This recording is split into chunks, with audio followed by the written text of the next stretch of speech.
Olá, boa noite, seja bem-vindo, seja bem-vinda a mais uma live. Se você ainda não me conhece, sou Vinícius Paiva, sou fisioterapeuta, já tenho mais de 20 anos de formação e no meu perfil, tanto no Instagram quanto no YouTube, eu ajudo fisioterapeutas a destravar o raciocínio e tratamento clínico no AVC. Então, se você ainda não segue meu perfil, se você ainda não segue meu Instagram, siga lá, porque tem muito conteúdo, tem muito vídeo, tem muita informação que vai ajudar você a gerar resultados muito melhores para os seus pacientes, resultados muito mais eficientes e muito mais rápidos. Então, se você quer destravar seu raciocínio na hora de atender seus pacientes de AVC, vai lá no Instagram, no YouTube, tem muita dica, muita sacada, ok?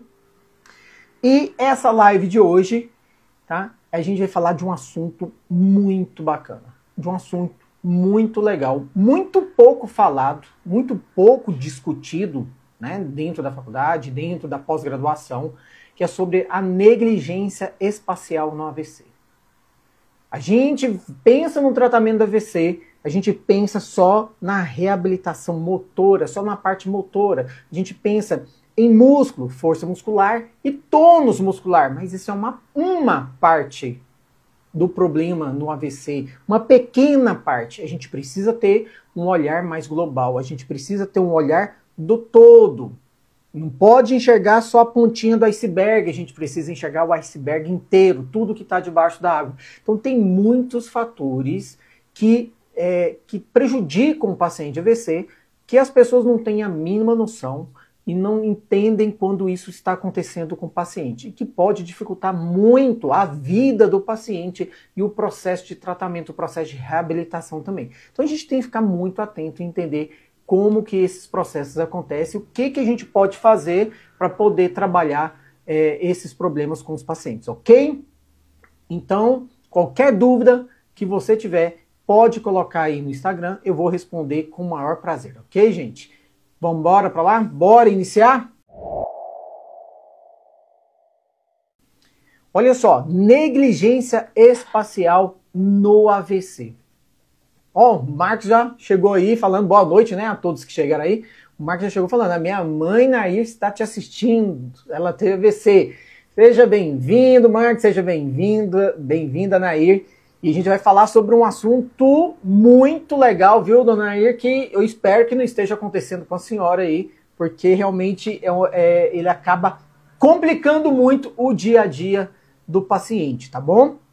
Qualquer dúvida, pode colocar aí que eu respondo com o maior prazer, ok? Gente, o que é a negligência espacial no AVC? Eu comento muito, né? A gente tem uma visão muito limitada do paciente, do processo de reabilitação. O processo de reabilitação que a gente aprende a trabalhar na faculdade, ele é muito limitado. Não por culpa nossa, né? Porque assim ele é trabalhado dessa forma, a gente vai para pós-graduação e aí o funil fecha mais, então a gente consegue ver um assunto específico, mas mesmo assim é muito limitada a forma como a gente entende o processo de reabilitação.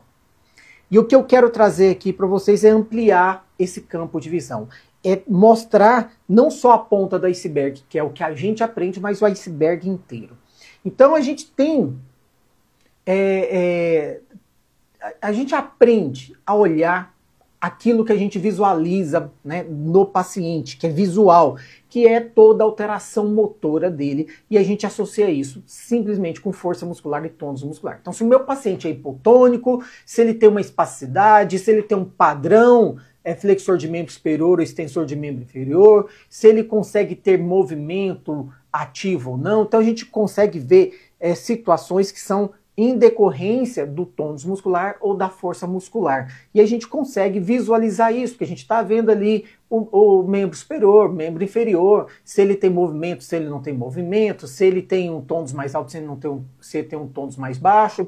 Então a gente consegue visualizar isso. Só que isso é uma parte pequena. A gente precisa entender o que acontece com esse paciente que gera tanta alteração para ele. E uma das coisas que pode acontecer com esse paciente é uma negligência espacial, tá? Uma negligência espacial.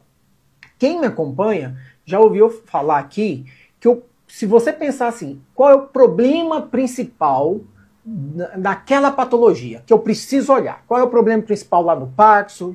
Qual é o problema principal na AVC? O que eu tenho que olhar, que eu não posso deixar passar batido de jeito nenhum, e eu tenho que atacar isso o tempo inteiro quando eu pensar num paciente AVC. Quem me acompanha já ouviu falar que é a questão da consciência corporal. A consciência corporal a gente não visualiza no paciente, a gente não consegue palpar e sentir como a gente sente o tônus, a gente não consegue visualizar em relação à movimentação ativa da articulação ou não. Então a gente acaba não percebendo, deixando passar, não entendendo o que é isso. A consciência corporal é a capacidade desse indivíduo de se reconhecer, de perceber o lado que está afetado. Então, o paciente de AVC ele vai comprometer a consciência corporal dele. E se a gente não ataca essa consciência corporal, se a gente não melhora essa capacidade de percepção corporal, você não vai evoluir com o seu paciente. A evolução ela pode acontecer, mas de uma forma muito lenta e limitada. Você não vai gerar a resposta que você poderia gerar para o seu paciente. E quanto mais o tempo passa, mais difícil vai sendo para a reabilitação do paciente, né? Para o processo de neuroplasticidade. Ou seja, se você não está atento a isso, você está comprometendo a evolução do seu paciente, está comprometendo a capacidade dele de se reabilitar da melhor forma possível, no menor tempo possível. Então a gente tem que estar muito atento a isso. E eu sei que isso é muito pouco falado. Tá? Então a consciência corporal é essa capacidade dele de se perceber. E por que isso é importante? Porque se eu não me percebo, se eu não percebo o meu corpo, se eu não tenho essa percepção sensorial de posicionamento do meu corpo, dos meus membros, em relação às outras partes do corpo, em relação ao espaço, ao ambiente que eu estou envolvido, à atividade que eu estou ali envolvido, e se eu não consigo ter essa percepção, isso vai comprometer minha resposta motora. Isso vai comprometer a minha capacidade de organização. Vai comprometer a minha capacidade de transferir peso. Vai comprometer a minha capacidade de desenvolver uma função motora, ou uma marcha que seja, ou uma atividade motora em casa, porque isso vai interferir na resposta motora que eu vou gerar. Então, se a gente não ataca isso, você está perdendo eficiência dentro do seu processo de reabilitação e isso vai comprometer a evolução do paciente.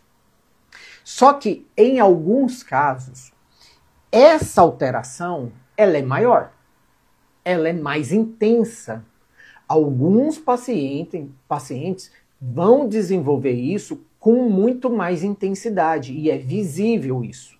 É visível no sentido de perceptível. Então, você pode ter pessoas que vão ter uma negligência do lado afetado de uma forma muito mais intensa do que outros pacientes. Que aí é o que a gente chama dessa negligência espacial. Então, o paciente ele fica completamente desorganizado em relação ao lado do corporal que foi afetado, não ao lado do cérebro. Então, por exemplo, é mais comum o paciente ter a negligência espacial quando ele tem a lesão no hemisfério direito, lá no lobo parietal posterior. Lá no lobo parietal posterior. Para vocês terem uma ideia, seria, né, visualizando o cérebro, o encéfalo, né? Aqui a gente tem um córtex frontal, aqui a gente tem o temporal, aqui a gente tem o occipital e aqui a gente tem o parietal. Então, quando você tem no lado direito uma lesão nesse córtex parietal posterior, esse indivíduo pode desenvolver uma negligência espacial muito mais intensa, que vai gerar muito comprometimento para ele, que a gente vai explicar aqui agora, eu vou explicar aqui para vocês. Então, eu já expliquei para vocês anatomicamente, neurofisiologicamente, que essa região do córtex parietal, ela é responsável por receber informações sensoriais. Informações sensoriais, principalmente táteis e proprioceptivas, mas também visual, auditiva. Tá? E também recebe informações lá do hipocampo, tem conexões com o hipocampo, e o hipocampo vai ter relação com a memória. Então, no córtex parietal, essas informações proprioceptivas, que é o reconhecimento do corpo, né, que é esse sistema sensorial que reconhece o seu corpo, reconhece se está alongando, se está tenso, se está relaxado, se está contraído, se a articulação está movimentando ou está parada, quanto que movimentou. Então, essa percepção é processada lá no córtex parietal, juntamente com as informações táteis. Então, percepção tátil.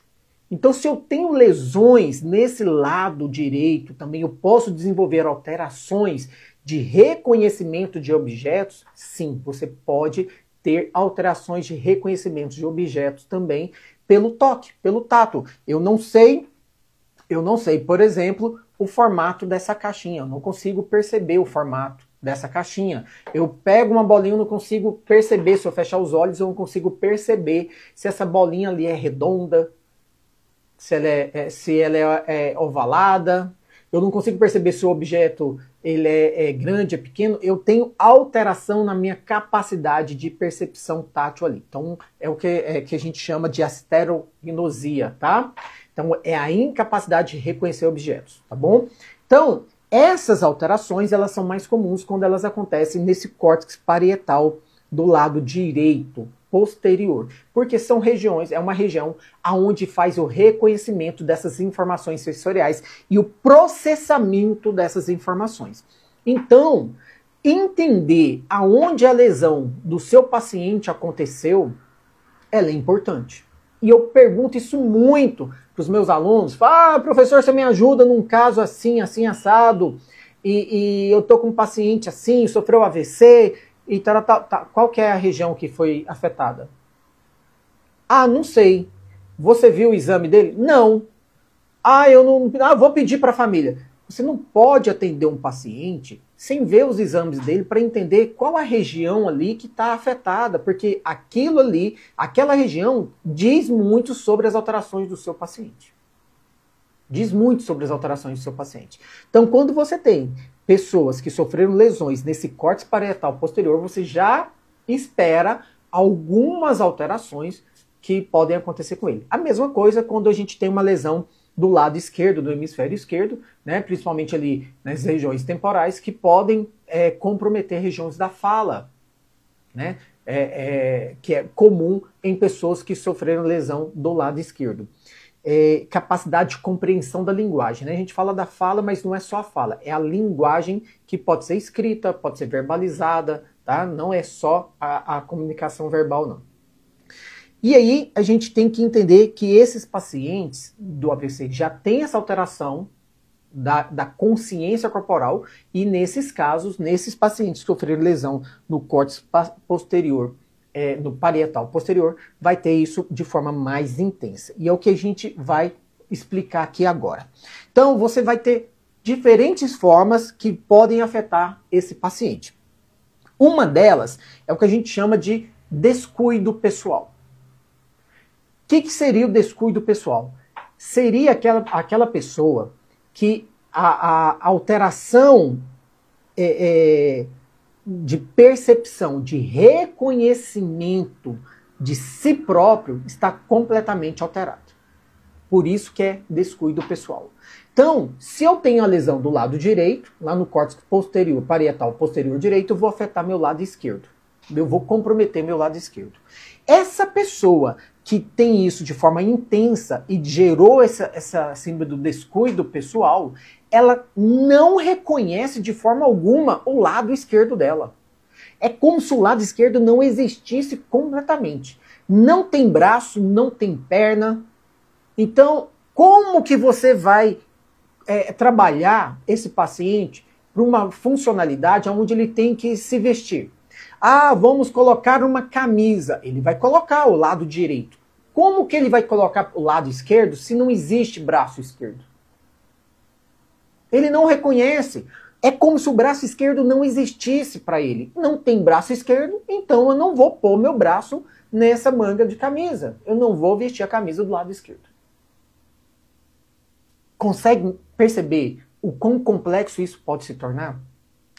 Pensa, se essa pessoa não tem lado esquerdo a ponto de não se vestir, ela não tem lado esquerdo a ponto de se lavar. Então, essa pessoa começa a não fazer a limpeza adequada do lado esquerdo, porque o lado esquerdo para ela não existe.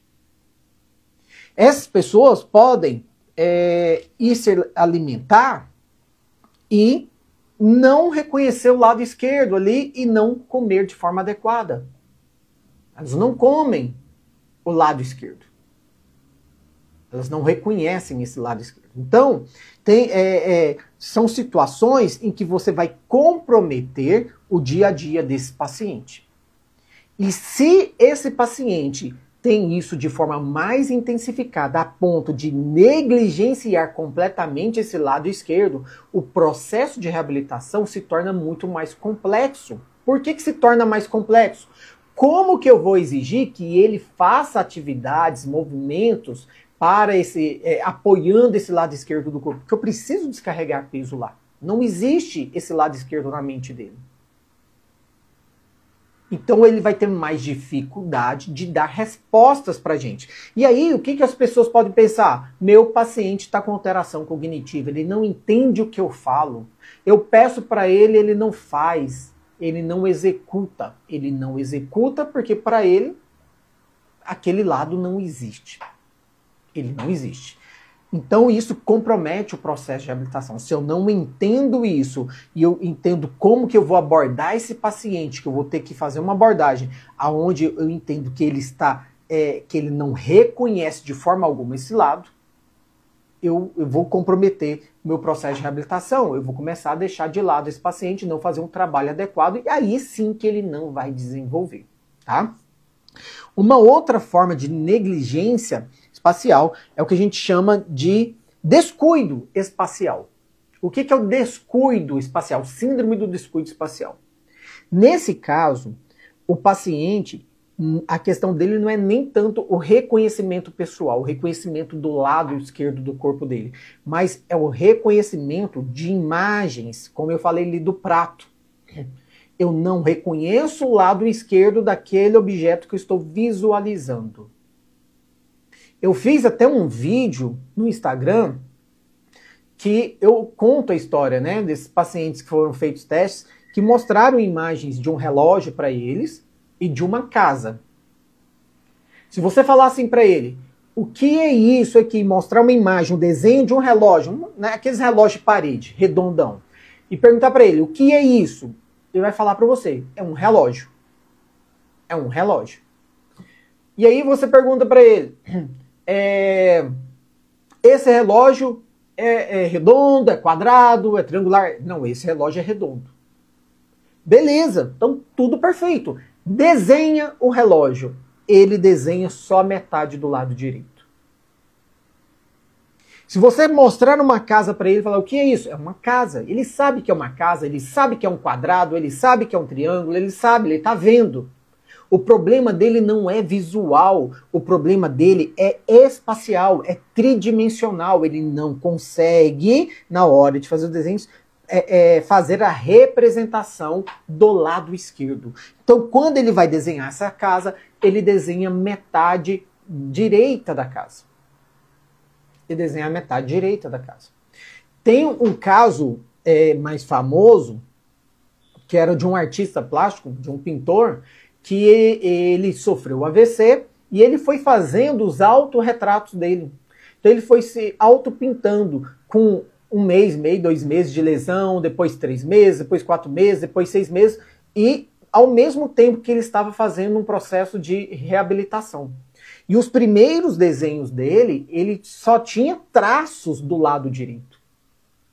Depois ele foi melhorando um pouquinho, esses traços já foram ficando mais fortes, né, mais preenchidos, mas só do lado direito. À medida que ele foi reabilitando, o lado esquerdo começou a aparecer no desenho dele, até que em um determinado momento, quando ele estava praticamente reabilitado, ele conseguia se desenhar, fazer o autorretrato dele perfeitamente. Então, tem muitas situações desses pacientes que a gente não consegue entender o que está acontecendo com ele.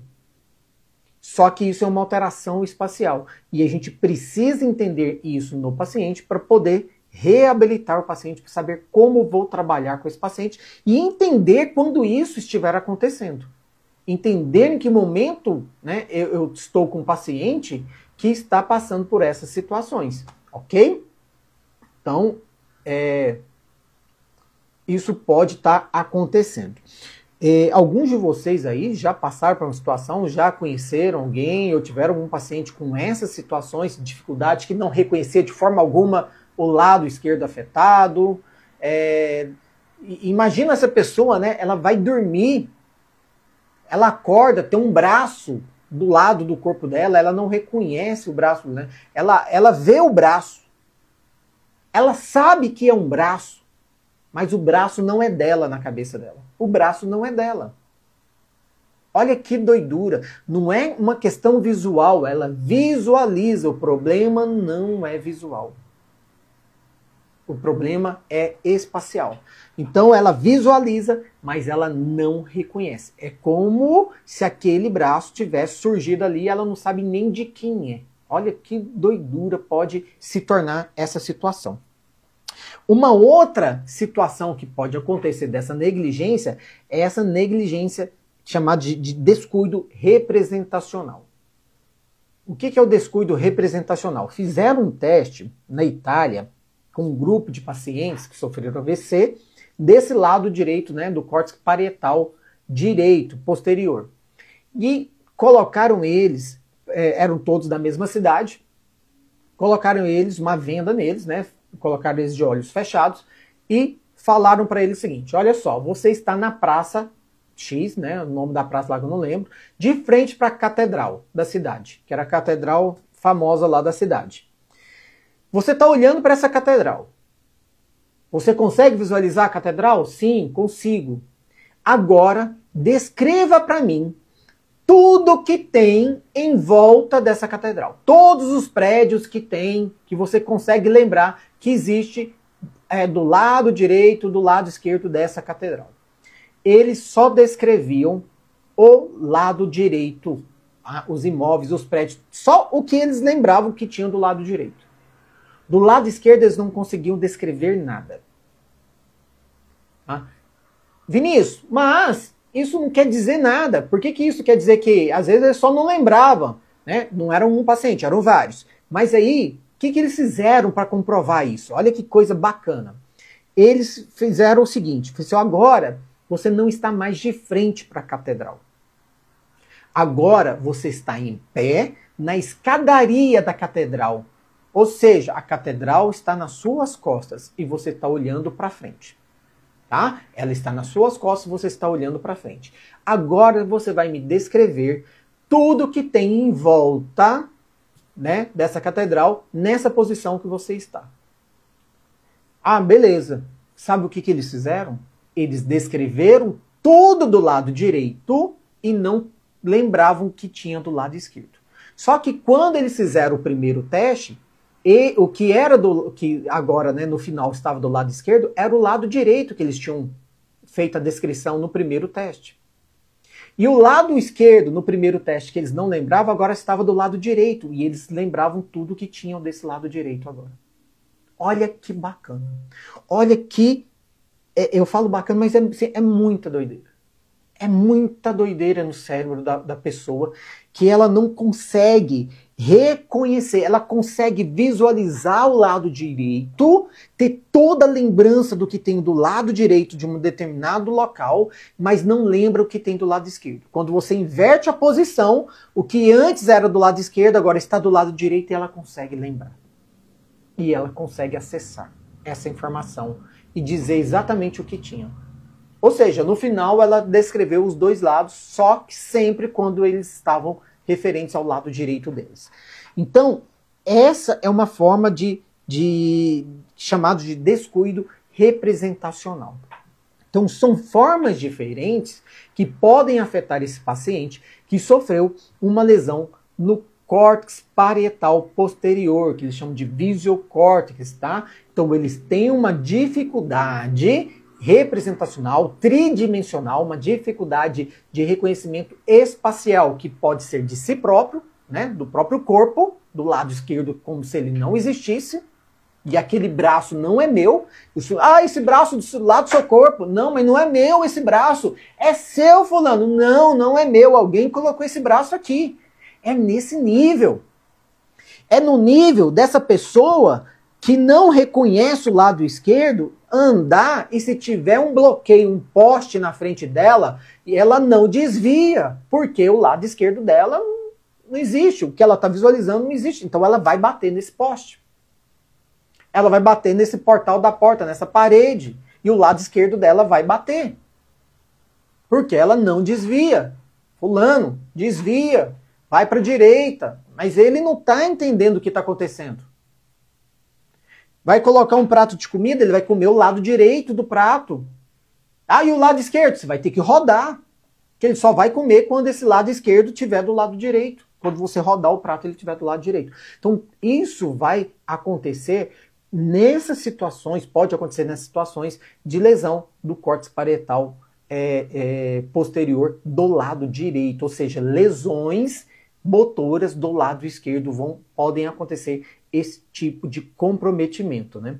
A Priscila colocou aqui, que coisa, né? É muito louco, o cérebro é muito louco. E às vezes a gente fica aqui atento achando que o problema só é motor. Não! Esses pacientes de AVC, eles têm uma alteração espacial muito grande, só que alguns podem ter ela de uma forma muito intensa. Então eles têm uma dificuldade muito grande de fazer a descarga de peso. Porque ele não percebe, ele não tem boa percepção, consciência corporal do lado afetado. Né? Isso vai acontecer com essa alteração da consciência corporal. Acontece quando a lesão é do lado esquerdo do cérebro e compromete a função motora do lado direito? Sim, vai ter alteração da consciência corporal. Só que esses casos mais extremos, ele é mais comum quando acontece do lado direito do cérebro, lá no córtex parietal posterior. Tá? De qualquer forma, o paciente de AVC vai ter uma alteração de reconhecimento de consciência corporal desse lado esquerdo dele, tá bom? E do lado direito, dependendo da área da lesão. De qualquer forma, ele vai ter essa alteração de consciência corporal. Por isso que eu falo, se a gente não ataca isso no paciente, você não evolui. Se você achar que só fazer o pezinho na perna, ou pedir para o paciente pegar a mão e ficar levantando para cima e para baixo, para direita e para esquerda, põe em cima da bola, vai para frente e vai para trás, vai resolver o problema dele? Não vai. Não vai, porque isso não ataca o problema dele de consciência corporal. Não ataca. Ele não evolui. Por isso que muitos pacientes chegam no YouTube, no Instagram, queixando que não estão evoluindo. Já tem 1 ano, 2 anos de tratamento e não evoluem. E os que estão conseguindo andar, o braço não tem movimento, na maioria das vezes, nenhum. Ou seja, evoluiu melhor o membro inferior do que o membro superior. Por quê? Porque não é feito um trabalho de forma adequada. A pessoa não entende que eu preciso trabalhar essa consciência corporal no meu paciente. Que eu preciso trabalhar toda essa percepção sensorial no meu paciente. E eu não faço isso trabalhando de movimentos passivos com o paciente. Eu preciso de uma terapia mais intensa. Eu preciso gerar bastante estimulação tátil proprioceptiva nesses pacientes. Eu preciso mostrar para o sistema suprassegmentar desse paciente o caminho para a percepção dessas informações. Esse processamento está alterado, esse processamento está comprometido. O que está acontecendo com o paciente de AVC é comprometimento do processamento dessas informações. O caminho para essas informações chegar está normal. O estímulo lá no pé, lá no braço, lá no tronco, porque não é só braço e perna que compromete, né? É o lado total. Então a gente tem um tronco também do paciente. Esse caminho que sai lá da inervação periférica, vai lá para a medula e vai ascender até chegar nesse córtex parietal, no caso do sistema aqui do córtex parietal, para ter o processamento das informações, o caminho chega. O grande problema está em processar essas informações, porque houve uma lesão nessa região e o processamento está comprometido. E o processamento dessas informações está comprometido. Marcos colocou aqui, que aula maravilhosa. Obrigado, Marcos. A Priscila colocou aqui, Dr. Vinícius, se é do centro para a periferia, o movimento da mão vem depois do movimento do braço. Sim. Um ano sem movimento é normal, movimento braço e raramente a mão. Quanto mais tempo passa, Priscila, pior é para qualquer resposta de terapia, certo? Por quê?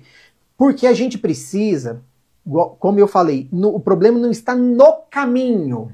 Não é na inervação que vai do braço para a medula e da medula para o braço de novo, na inervação motora, nem sensorial nem motora, né? A sensorial que vai acender e a motora que vai dar o comando para o movimento. O problema está no processamento dessas informações.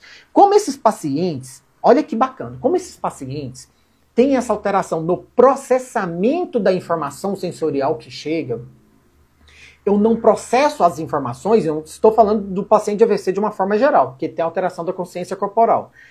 Esse processamento das informações, ele é tão importante de entender tudo o que está acontecendo com o seu corpo, na estimulação tátil proprioceptiva, que a gente chama de somatosensorial, que toda essa informação processada em conjunto, tato, propriocepção, visão, audição, junto com informações do hipocampo, elas vão ser processadas em conjunto e encaminhadas para a região frontal, numa área que a gente chama de área de associação motora, lá no seu córtex frontal, bem aqui na frente. E aí o que acontece? Essa área do córtex de associação motora, né, que a gente área de associação motora, é que faz o planejamento do movimento. Quando ele planeja o movimento, ele vai encaminhar para o córtex pré-motor, para gerar programação de movimento, e depois para essa área vermelha, que é o córtex motor. E aqui no córtex motor vai gerar execução do movimento. Agora, como que eu tenho planejamento de movimento se toda a percepção sensorial, tátil, proprioceptivo do que está acontecendo com o meu corpo, com as partes do meu corpo, com o meu músculo, com as articulações, né, e em relação ao meu corpo, em relação ao ambiente que eu estou envolvido, né, de todo estímulo que eu estou recebendo do meu ambiente, todo esse processamento, ele está comprometido. Então a pessoa, que no nosso sistema suprassegmentar, ele perde toda a referência para gerar um planejamento de movimento adequado. Eu não tenho mais um referencial, eu não tenho mais informações sobre o que está acontecendo para eu gerar um planejamento de movimento e gerar uma resposta que eu quero. E aí o que acontece? Se eu não tenho esse planejamento feito de forma adequada, a programação do movimento vai ser ineficiente, vai ser inadequada ou nem vai acontecer. Consequentemente, a execução do movimento vai estar comprometida. O caminho para chegar até o músculo, beleza. O caminho do músculo até o sistema suprassegmentar, beleza. O processamento das informações estão comprometidas. E se os processamentos das informações estão comprometidas, eu não tenho essas conexões neurais para que esse processamento aconteça. Eu não tenho o que a gente chama de neuroplasticidade, que eu falo muito que é como se a gente quebrasse a ponte. Eu preciso construir a ponte. Eu preciso fazer uma ponte nova para que essa informação chegue do outro lado. As pontes foram quebradas, os neurônios foram comprometidos, que fazem essas conexões. E o processamento fica comprometido. E aí a gente precisa de estimulação para formar novas conexões neurais lá nesse sistema suprassegmentar, para que essa percepção comece a ser processada. Sendo processada novamente, vai gerar informação para que o planejamento do movimento aconteça e aconteça a execução do movimento. Quanto mais tempo vai passando sem eu gerar uma estimulação adequada, essa capacidade de construir novas pontes, de construir novas conexões, vai ficando mais comprometida, vai ficando mais difícil. Isso também tem a ver com o tamanho da lesão que a pessoa sofreu, né? O tamanho da área, o tamanho da lesão que foi, né? O quão grave foi essa lesão, o tamanho da área que foi lesionada, a idade da pessoa, e o tempo também do processo que iniciou a reabilitação dessa pessoa. E aí eu vou entrar mais fundo, a forma como o processo de reabilitação está acontecendo. Então são vários fatores, incluindo a forma como a fisioterapia é feita. Eu acho que eu fiz um vídeo falando sobre isso. A forma como a fisioterapia é feita compromete o processo de reabilitação do paciente, compromete a neuroplasticidade do paciente. Por isso que ficar pegando a mãozinha, pedindo o paciente levar para cima e para baixo, para um lado e para o outro, eu estou comprometendo o meu processo de conexão neural, o meu processo de neuroplasticidade, porque é muito fraco, são estímulos muito fracos. Lembra que eu sempre falo, gosto de dar esse exemplo, essa fisioterapia com pouca estimulação, essa fisioterapia passiva, que o paciente está sempre sozinho, fazendo, segurando a mão e levantando para cima, empurrando para um lado e para o outro, que a pessoa fala, eu tenho 150 exercícios para trabalhar com AVC, mas se juntar tudo não dá um, porque não gera o estímulo adequado, porque não inclui fatores neurais associados a fatores musculoesqueléticos dentro dos exercícios, então eu não consigo gerar intensidade no estímulo para formar novas conexões neurais fortes e diretas. É aquela criança que cresceu sentada no sofá de casa jogando videogame hoje, mexendo no celular, ela não levanta para nada, ela não brinca, ela não corre, ela não sobe em árvore, ela não pula num pé só, ela não brinca de esconder, ela não brinca de pegar, ela não joga bola na rua, né? Ela não escala muro. Então ela não faz nada, passa o dia inteiro deitado, sentada, com o celular na mão, com um joguinho na mão. Diferente daquela criança né, da nossa infância, quem é mais velho aí da nossa infância, ou da criança do interior, ou do bairro da cidade grande, que parece mais com o interior, que ela brinca na rua, ela joga bola, brinca de salva-cadeia, pula num pé só, sobe no muro e anda em cima escalando no muro, sobe em árvore, desce em árvore. Esse estímulo dessa criança é muito maior, o desenvolvimento motor dessa criança é muito maior, a habilidade motora dessa criança é muito maior. A mesma coisa serve para o paciente. É a mesma coisa com o paciente. A minha terapia tem que criar um ambiente de estímulos que favoreça essas novas conexões. Por isso que tem dificuldade em reabilitar o membro superior, porque não é feito um trabalho onde eu consigo gerar intensidade no estímulo que eu vou promover para esse paciente, para que essas conexões neurais se restabeleçam, para que novas pontes sejam formadas. E pontes fortes. Não é pinguela, não. Pinguela, qualquer coisinha quebra. É ponte de concreto, para passar caminhão, para passar estímulos fortes, para ser conexões diretas, porque eu posso gerar informação, conexões que vão levar a lugar nenhum, e elas ficam perdidas. Né? Eu acho que eu fiz um vídeo recentemente falando neuroplasticidade ruim. As pessoas acham que toda neuroplasticidade é boa. Não, se eu não fizer o estímulo adequado, eu perco, ela fica perdida no meio do caminho, não vai me ligar a lugar nenhum. E aí, eu não chego do outro lado, tá?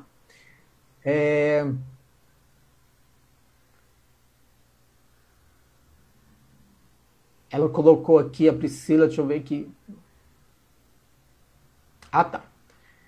Se a mão só abrisse voluntariamente, puxa, o segredo então é perceber ela e fazer mais descarga de peso. Sem descarga de peso, sem estimulação tátil proprioceptiva o tempo inteiro para esse paciente, ao melhorar essa capacidade de percepção, de consciência corporal dele, e aí eu preciso atacar a estimulação tátil proprioceptiva, né, e gerando bastante estímulos sensoriais dentro desses exercícios. Sem isso, eu não vou melhorar essa consciência corporal do paciente. Fazendo isso, você vai melhorar. Fazendo isso, melhora, tá? Isso evolui melhor. E aí a Priscila colocou aqui... É de aplaudir, viu? Agora entendo melhor o porquê do método MPM. Exatamente, show! Vamos virar esse jogo. Deus te abençoe, Dr. Vinícius. Obrigado. É exatamente isso. O método MPM, ele é baseado na neurofisiologia do controle motor, na neurofisiologia do movimento voluntário. O que eu acabei de explicar aqui é como funciona o nosso cérebro. Não é do paciente de AVC, é meu, é o seu. Funciona dessa forma. Então eu preciso gerar um processo de reabilitação o mais próximo possível do fisiológico, do que é o normal. Porque senão eu vou ficar perdendo tempo. para que aconteça essas conexões, para que esse processo de resposta motora de movimento aconteça, eu preciso desse processamento dessas informações. E se elas não acontecem, está comprometendo a minha resposta motora. Por isso que pegar o paciente e achar que ele vai restabelecer só fazendo exercícios passivos com ele, não vai. Ah, mas o meu paciente hoje ele anda, ele não andava, porque você colocou ele em pé e ele gerou descarga de peso. E quando ele fica em pé, mesmo que ele não reconheça de imediato o pé, ele tenha dificuldade, alguma descarga de peso ele está fazendo. E quanto mais descarga de peso você gera para o membro inferior, melhor vai sendo essa formação, essa melhora da consciência corporal.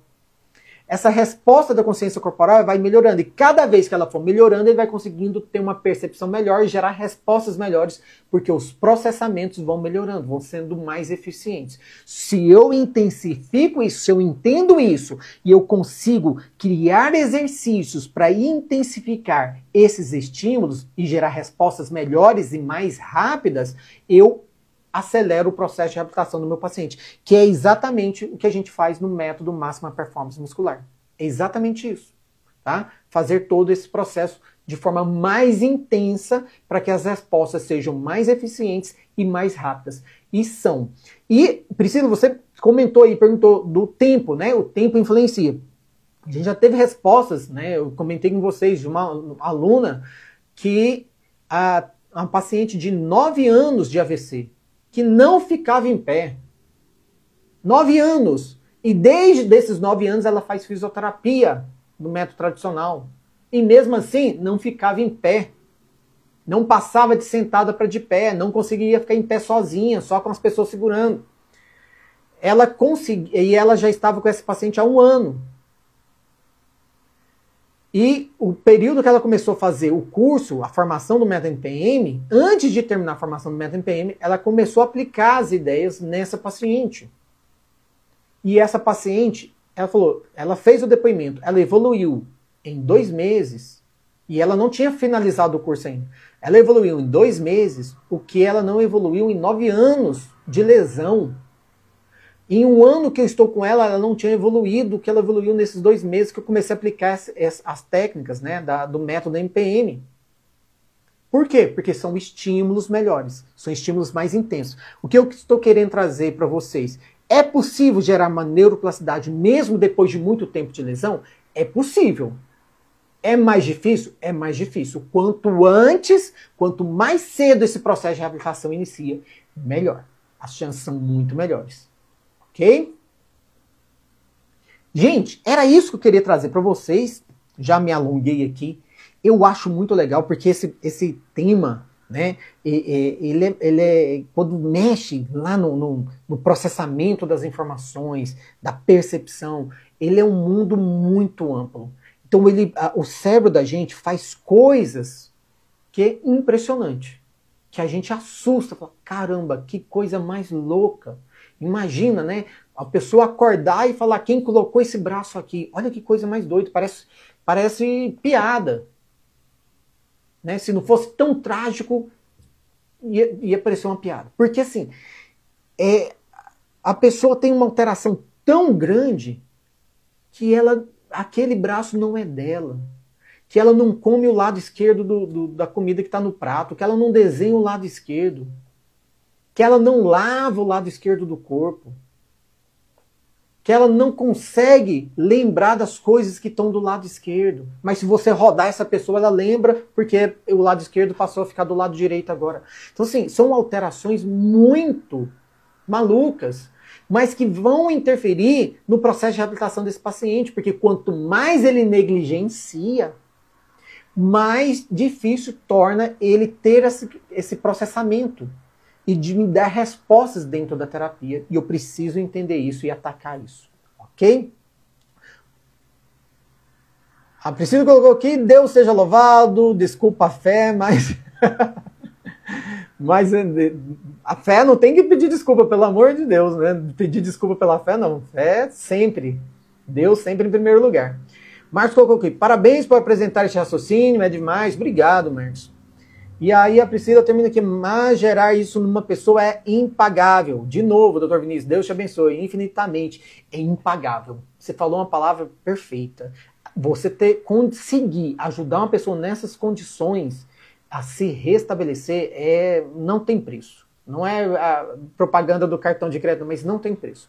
É uma sensação assim, de muita felicidade, de muita alegria. Tanto para a gente que está fazendo, quanto para o paciente e para a família do paciente, né? Que eu falo muito. Um paciente de AVC, ele compromete, a questão não é só ele. O comprometimento se torna da família que está em volta dele, porque ele fica dependente. Né? Então a gente precisa ajudar muito esse paciente, porque também vai ajudar a família também, desafoga a família. E o paciente quer voltar a fazer as coisas, quer independência, né? A Luciana colocou aqui, adorei muito a aula, obrigado, ó. Seja bem-vindo, esteja sempre presente, toda quinta-feira a gente está por aqui, tá bom? E se vocês quiserem mais informações, tem lá os vídeos no Instagram, no YouTube, siga o perfil, compartilhem, indique para outras pessoas, tá bom? Lá tem muito vídeo, com muita dica, com muita informação, com muita sacada, além das lives também que a gente fica disponibilizando, né? Vocês têm acesso às lives também no YouTube, tá? E é só seguir o perfil e toda quinta-feira tem aula aqui comigo, tem live aqui comigo. Qualquer dúvida, pode colocar no YouTube, pode colocar no Instagram, eu respondo. Às vezes demora um pouquinho, mas eu respondo, tá bom, gente? No mais, né, Priscila, muito obrigado. De nada, um prazer. Muito obrigado pelo presente de vocês. Até a próxima quinta-feira. Fiquem com Deus. E não se esqueça, se inscreva no canal, dê um like e compartilhe esse vídeo.